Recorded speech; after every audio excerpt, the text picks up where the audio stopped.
The transition of a royal dynasty is rarely without its quiet casualties, but few were as swift and absolute as the sudden banishment of Angela Kelly. Within mere months of the passing of Queen Elizabeth II, the only woman entrusted with the exclusive keys to the monarchy's billion-pound jewelry vault was abruptly stripped of her lifelong Windsor home. Along with the sudden loss of the residence she was allegedly promised for life, she was handed a strict, ironclad non-disclosure agreement by the new administration, legally binding her to absolute silence. Now, as the world navigates through April 2026, that enforced palace gag order is on the verge of being spectacularly shattered. Major Hollywood streaming giants are currently locked in a fierce bidding war to produce a high-stakes drama based on Kelly's extraordinary life, threatening to bypass royal control entirely and broadcast the closely guarded secrets of the royal wardrobe to a global audience. This aggressive push from the international entertainment industry has forcefully reopened a highly sensitive chapter that the monarchy had attempted to firmly close. The rapid exit of Angela Kelly was never merely a standard administrative reshuffle or the quiet retirement of a senior staff member. It represented the dismantling of an entire era of fierce royal preservation. For over 2 decades, she was the undisputed gatekeeper of an archive that held the physical and historical weight of the British crown. She knew the exact placement of every historic tiara, the diplomatic significance of every sapphire brooch, and the deeply personal, unspoken wishes of the monarch who wore them. To hold the keys to that specific vault was to hold a profound measure of influence behind the palace gates. When the reign transitioned, the suddenness with which her access was completely revoked sent a quiet shockwave through the royal household. It became immediately apparent that the new era required a completely clean slate, free from the lingering protective presence of the previous monarch's most fiercely loyal confidant. This swift removal accomplished far more than simply changing the locks on the palace doors. It seamlessly transferred the immense physical wealth of the crown into the direct and unchallenged custody of the new reign. With the former gatekeeper relocated to a quiet, isolated residence in the Peak District, Queen Camilla naturally assumed the right to access, select, and wear these magnificent historical pieces. As the new queen consort, it is entirely within her legal and royal prerogative to utilize the vast royal collection for state banquets, diplomatic receptions, and global tours. Stepping into the highest spotlight, she has carefully curated her appearances, blending her personal style with the monumental historical weight of the crown jewels. The spectacular diamonds and pearls that once defined the global image of Queen Elizabeth II are now being utilized to establish, project, and solidify the authority of the current monarchy on the world stage. Yet, this seamless transfer of glittering assets has simultaneously brought a much deeper, unspoken dynamic to the forefront, highlighting a profound contrast between the two most prominent women navigating the royal family today. As Queen Camilla embraces the visible, physical inheritance of the crown's most magnificent jewels, Princess Anne has positioned herself entirely differently. The Princess Royal operates far removed from the realm of grand showcases, velvet-lined boxes, and sparkling vaults. Instead, she has firmly established herself as the stoic, unyielding guardian of her mother's intangible, spiritual legacy. The narrative unfolding behind the thick palace walls is no longer just a question of who holds the legal right to wear the late queen's favorite diamonds. It has evolved into a powerful, quiet observation of duty and endurance.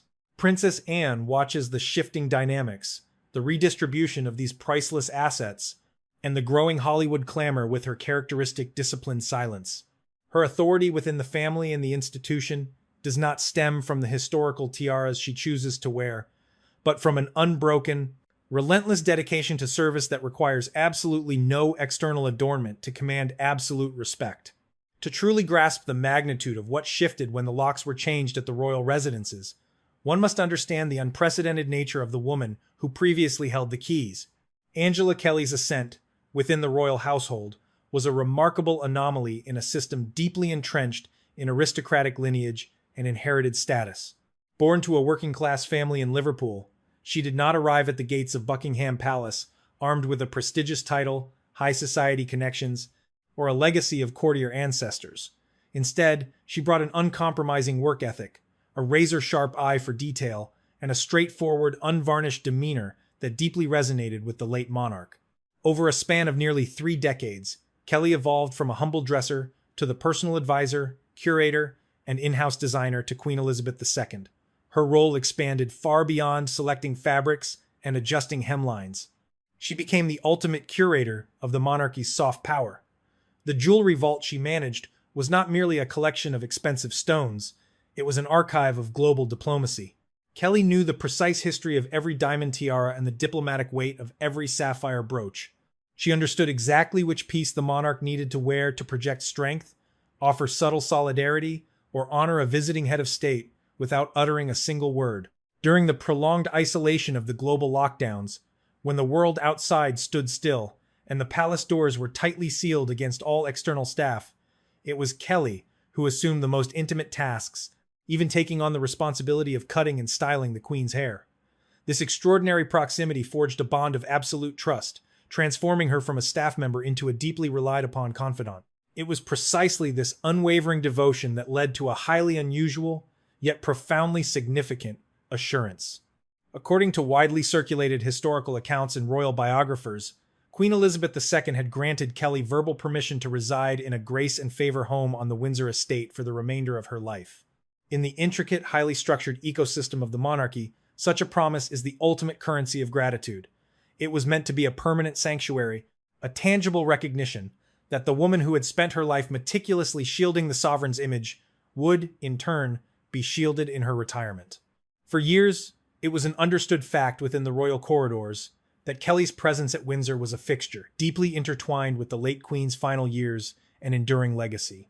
However, the mechanics of a royal transition are rooted in absolute pragmatism, governed by centuries-old protocols rather than personal sentiments. The moment the crown passes, the vast portfolio of royal estates, assets, and administrative privileges transfers immediately and entirely to the new sovereign.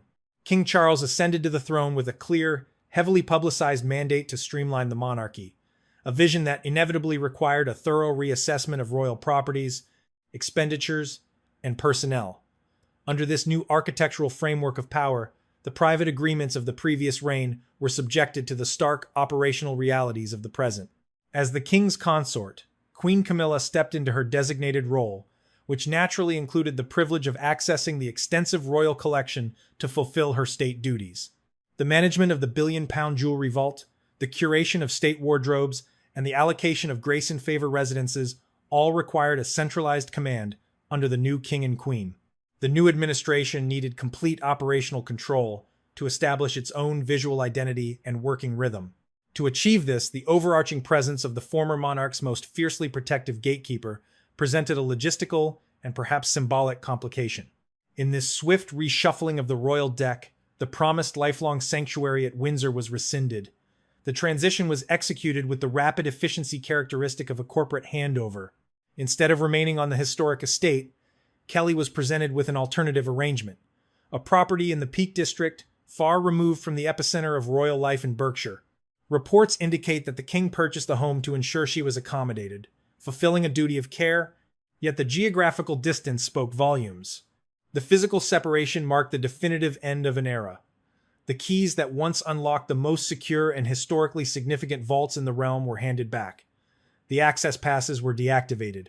The woman who had meticulously curated the visual identity of the longest-reigning British monarch packed her belongings and departed the royal estate. This departure was a stark reminder of the unspoken rules that govern life within the palace walls. Proximity to the throne is a temporary privilege, a condition of employment that can evaporate the moment the sovereign changes. Yet, moving the gatekeeper out of Windsor was only the visible surface of a much deeper strategic maneuver. The relocation to the Peak District was not merely about reclaiming a property, it was accompanied by strict legal parameters that would redefine Kelly's future relationship with the institution she had served for decades. Xoay quanh sự kiện này, theo những tin tức được tổng hợp, những góc khuất, những lời đồn đoán râm ran cho rằng Angela Kelly đã phải ký một thỏa thuận bảo mật NDA khắt khe, giới hạn việc bà chia sẻ thêm những câu chuyện thâm cung bí sử về cố nữ vương. These legal instruments are standard practice in high-level corporate environments, but when applied to a confidant of such historical magnitude, they carry a distinct weight. From the perspective of the new administration, a strict non-disclosure agreement is a necessary measure to protect the privacy of the royal family and ensure that the new reign can operate freely without the constant risk of internal comparisons or unauthorized memoirs surfacing from the old guard. The new king and queen needed a quiet environment to establish their own legacy, unburdened by the looming shadow of the past. However, through the lens of public perception and swirling rumors, this legal barrier sparked profound unease. Why was an ironclad agreement deemed so urgently necessary at the exact moment of transition? The speculation naturally turns to the immense value, both monetary and sentimental, of the items left behind in the vault. With the fierce protector of the late Queen's wardrobe legally bound to silence and physically relocated, the new administration gained unchecked authority over how the royal collection would be distributed, worn, and potentially reinterpreted. This shift in control inevitably draws attention to another crucial dynamic within the family: the relationship between the former gatekeeper and the younger generation of royals. During her tenure, Kelly was known as a strict enforcer of protocol, famously unyielding when it came to the handling of the crown jewels. Royal observers frequently recall past instances such as the highly publicized rumors surrounding Meghan's wedding tiara selection, where Kelly stood her ground, ensuring that access to the vault remained a carefully measured privilege rather than a right on demand.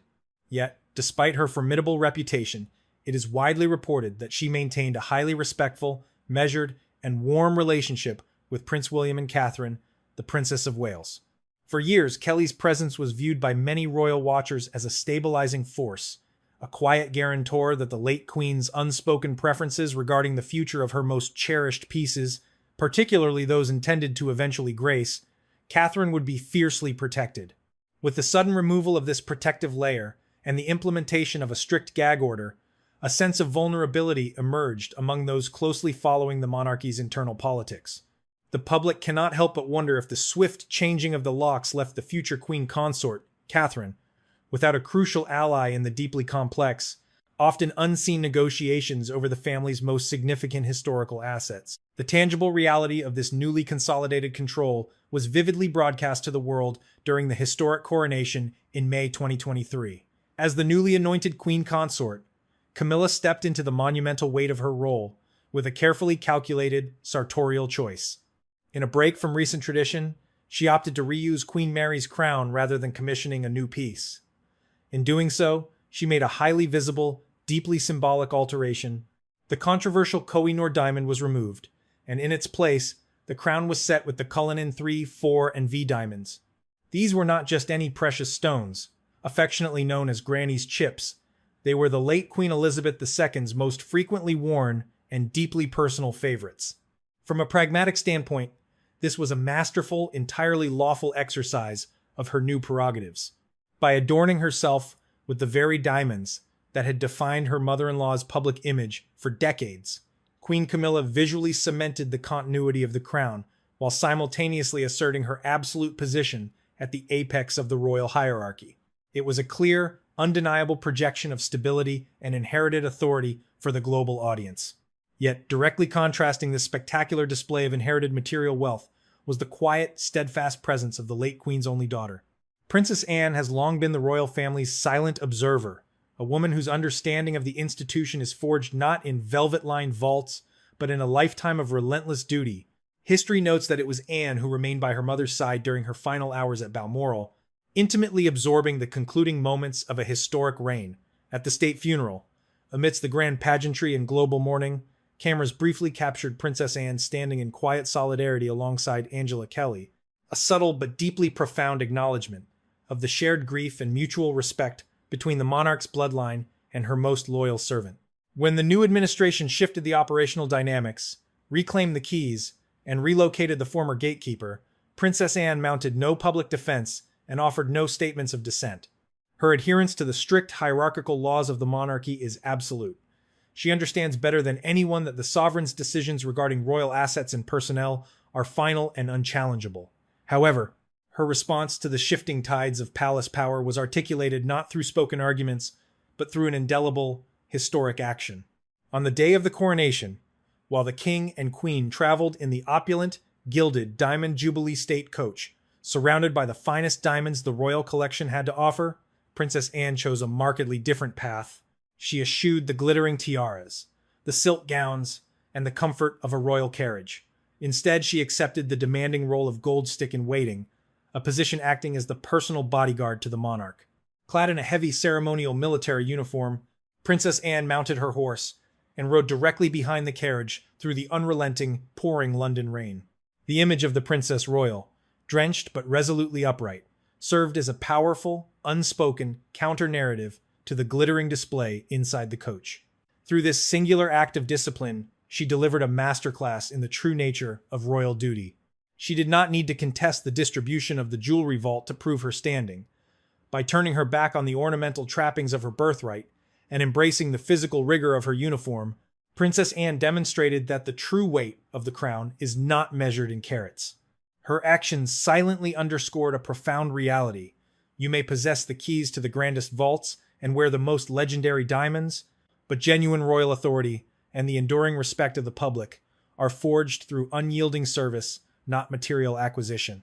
This silent dichotomy between the two women, one embracing the magnificent physical inheritance of the institution to solidify her new rank, and the other relying entirely on stoic, unadorned service to honor its legacy, has left a lasting imprint on the public consciousness. The absence of the former gatekeeper from the palace corridors only intensified this contrast, creating an emotional vacuum for those who viewed the previous era through a lens of profound nostalgia. For the loyalists of the late Queen's reign, the swift removal of familiar faces and the immediate redistribution of personal artifacts created an underlying tension, a quiet but persistent questioning of how the new administration balances modernization with historical reverence. This underlying tension is precisely what makes the current developments in the entertainment industry so potent. The stringent non-disclosure agreements may have effectively secured the perimeter of the palace, preventing any unauthorized memoirs or tell-all interviews from the former staff. But the protective shield of a legal contract has a distinct limitation. It can only silence the individual who signed it. It cannot halt the relentless machinery of Hollywood, nor can it extinguish the public's insatiable curiosity regarding the true dynamics behind the palace gates. The news that streaming giants are actively developing a narrative based on Angela Kelly's unprecedented access presents a unique and formidable challenge to the new royal administration. The screenwriters and producers driving these projects are not bound by the king's gag orders. They rely on public records, historical context, previously published anecdotes, and the testimonies of peripheral figures to construct their narratives. If this production reaches the global screen, it threatens to bypass the carefully curated image of the new reign, placing the early decisions of King Charles and Queen Camilla under the intense, unforgiving microscope of international public opinion. Furthermore, an on-screen portrayal of the late Queen's inner circle will inevitably highlight the stark differences in how the current and past generations manage loyalty, potentially casting an even brighter light on the exemplary, unwavering dedication of figures like Princess Anne. This impending cinematic exposure places the monarchy in a highly precarious position, highlighting a fundamental truth about institutional secrecy. A forced silence often speaks much louder than words. By mandating an ironclad agreement upon the one individual who understood the deepest nuances of the royal vault, the new administration inadvertently transformed a quiet staff departure into an alluring mystery. Nature abhors a vacuum, and the entertainment industry thrives on it.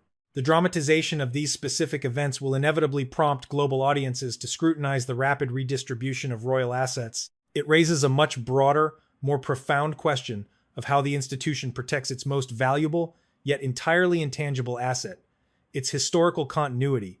When the physical items, the priceless Cullinan diamonds, the intricate pearl chokers, the historic tiaras are swiftly reassigned, the public consciousness instinctively seeks reassurance that the deeper meaning behind these artifacts is being respectfully preserved.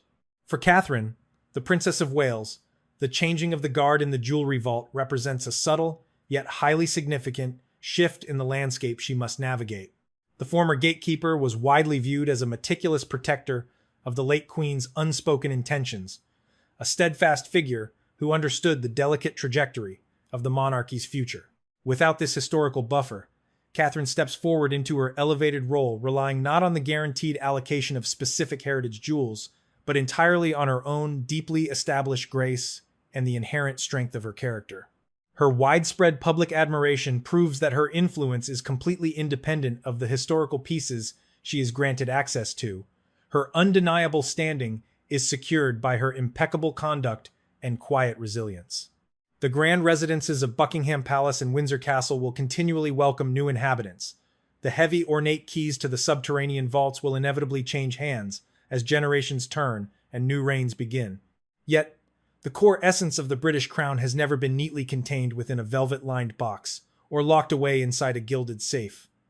A diamond, no matter how flawless its cut or how heavily it is guarded, only truly shines when it reflects the light of the present moment. However, the foundational strength that sustains the monarchy through eras of profound vulnerability and change is not forged in the jeweler's fire. It is built upon the quiet, unyielding endurance of women like Princess Anne, who understand intrinsically that the highest honor requires the heaviest personal sacrifice. It is supported by the silent, steadfast devotion of those who serve the crown behind closed doors, dedicating their lives to preserving a legacy far greater than themselves. Material power and physical wealth can be swiftly inherited through legal decrees, administrative reshuffles, and written wills. But the enduring respect of a nation, the true weight of a historical legacy, and the spiritual continuation of a dynasty can only be earned through absolute dignity, rigorous discipline, and an unwavering commitment to duty. Thank you for joining us as we explore the intricate layers of royal history and the quiet dynamics shaping its future. If you found this analysis insightful, please consider subscribing to the channel, liking this video, and sharing your thoughts in the comments below. We always appreciate a respectful and engaging discussion.